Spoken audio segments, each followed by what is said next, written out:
Hello everyone, मैं अब आपको सेट डी जो इकोनॉमिक्स का अर्थशास्त्र का पेपर आया था 2 अप्रैल को, आज मैं सेट डी को कवर करने जा रही हूँ। पहले हम पार्ट 1 करेंगे। पार्ट 1 में सेम वही क्वेश्चन आए हुए थे जो सेट ए की उसमें थे, क्वेश्चन पेपर में थे। ठीक है, ये सारे क्वेश्चन सेम आए हुए जो सेट ए में थे पार्ट 1 में। ठीक है, मैंने आपको बताया था कि फर्म के संतुलन की शर्तें कौन कौन सी है, जब एम आर इज इक्वल है एम सी हो और जब T R is equal T C हो। उसके बाद मैंने आपको ये भी बताया था, सेट ए के सारे क्वेश्चन है ये पार्ट 1 वाले। हस्तांतरण आय के 2 उदाहरण दीजिए। हस्तांतरण आय के छात्रवृत्ति और पेंशन। प्राथमिक क्षेत्र से क्या अभिप्राय है, जिसमें उत्पादन संबंधी कार्य होते हैं। व्यापारिक बैंक के किन्हीं 2 प्राथमिक कार्यों के नाम बताइए। कौन से थे, जमा स्वीकार करना और ऋण देना। अर्थशास्त्र की भौतिक कल्याण संबंधी परिभाषा मैंने आपको बताई थी, कौन सी थी। अर्थशास्त्र की भौतिक कल्याण संबंधी परिभाषा डॉक्टर मार्शल ने 1890 में दी थी। और क्या थी वो परिभाषा, मैंने आपको बताया था, अर्थशास्त्र जीवन के साधारण व्यवसाय के संबंध में मानव जाति का क्या करता है, अध्ययन करता है। यह व्यक्तिगत तथा सामाजिक कार्य के उस भाग का अध्ययन करता है जिसका घनिष्ठ संबंध कल्याण करने से होता है। मतलब जिसमें कल्याण संबंधी कार्य किए जाते हैं उसको क्या कहते हैं, भौतिक कल्याण संबंधी परिभाषा। उसके बाद मैंने बताया था आपको, एक अधिकार तथा पूर्ण प्रतियोगिता में कोई 3 अंतर बताइए। इसमें क्या होते हैं, इसमें एक विक्रेता होते हैं, इसमें बहुत सारे विक्रेता होते हैं। इसमें क्या लिखना था, और आपको इसमें स्वयं प्राइस डिसाइड किया जाता है एक अधिकार में, इसमें उद्योग प्राइस डिसाइड करता है। इसमें क्या है, एक ही वस्तु का क्या करते हैं, उत्पादक निर्माण करते हैं। और इसमें पूर्ण प्रतियोगिता में क्या करते हैं, समरूप वस्तुएं, मतलब उन्हीं का ही सब उत्पादक उत्पादन करते हैं। ये मैंने आपको उसमें सेट ए में बताया था।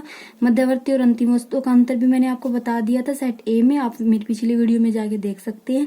केंद्रीय बैंक के कोई 3 कार्य, नोट जारी करना, सरकार का बैंक, बैंकों का बैंक। भुगतान शेष, व्यापार शेष में अंतर मैंने बताया था आपको।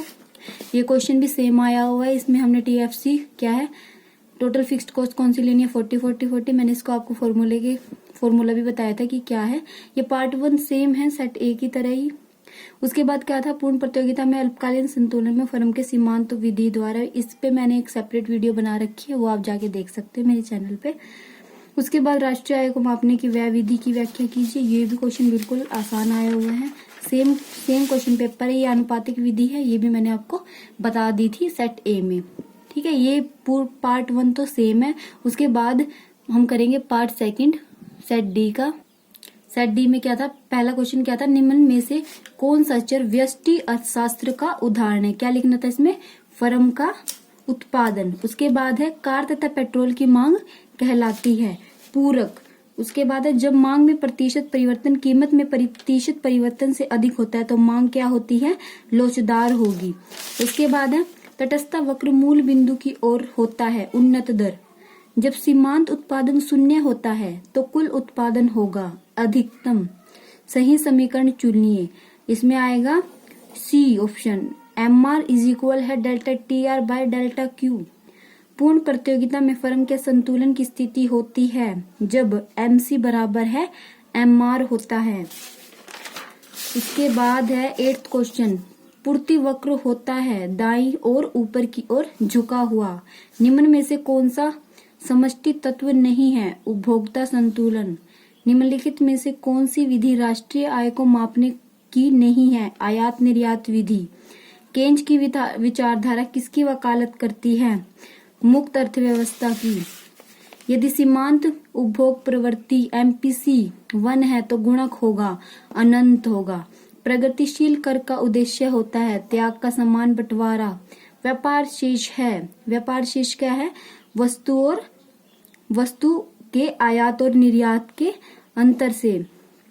उसके बाद है पेप्सी तथा कोक डैश वस्तु के उदाहरण हैं, स्थापनन वस्तु के।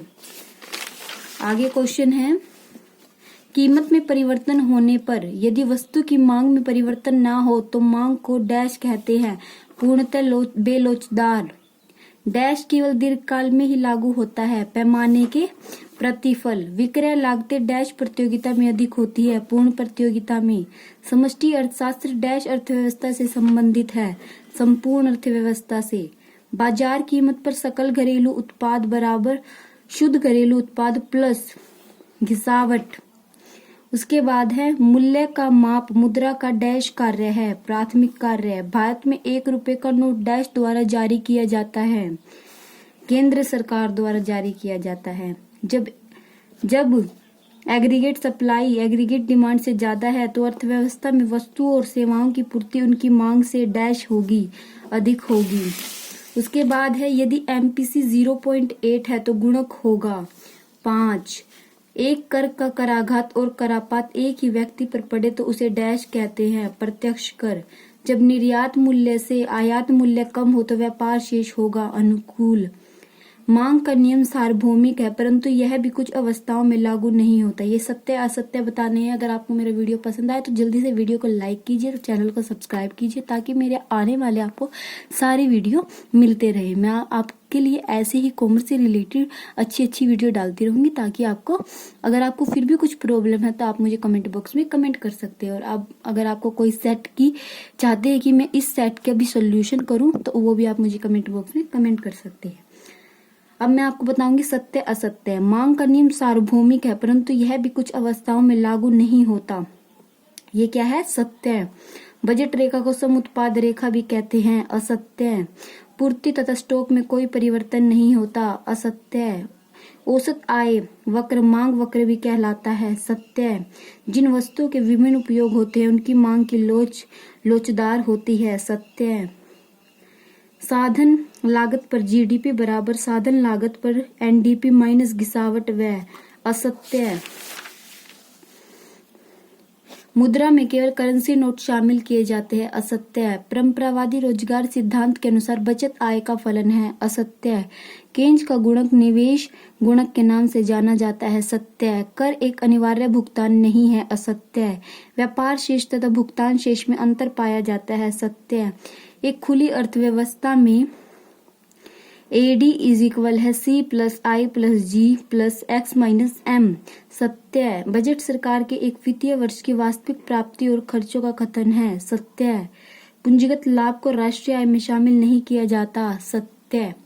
ये हमारा पूरा सेट डी का मैंने आपको सॉल्यूशन बता दिया है। अगर आप चाहते हैं कि मैं सेट बी और सेट सी पे भी कोई वीडियो बनाऊं या आप चाहते हैं कि आपको उसका सॉल्यूशन चाहिए तो आप मुझे कमेंट बॉक्स में कमेंट कर सकते हैं। और अगर आपको इकोनॉमिक्स के या किसी भी कॉमर्स से रिलेटेड सब्जेक्ट में कोई डाउट है तो आप मुझे वो भी कमेंट बॉक्स में कमेंट कर सकते हैं। Thank you for watching my video. अगर वीडियो पसंद आए तो वीडियो को लाइक और चैनल को सब्सक्राइब कीजिएगा।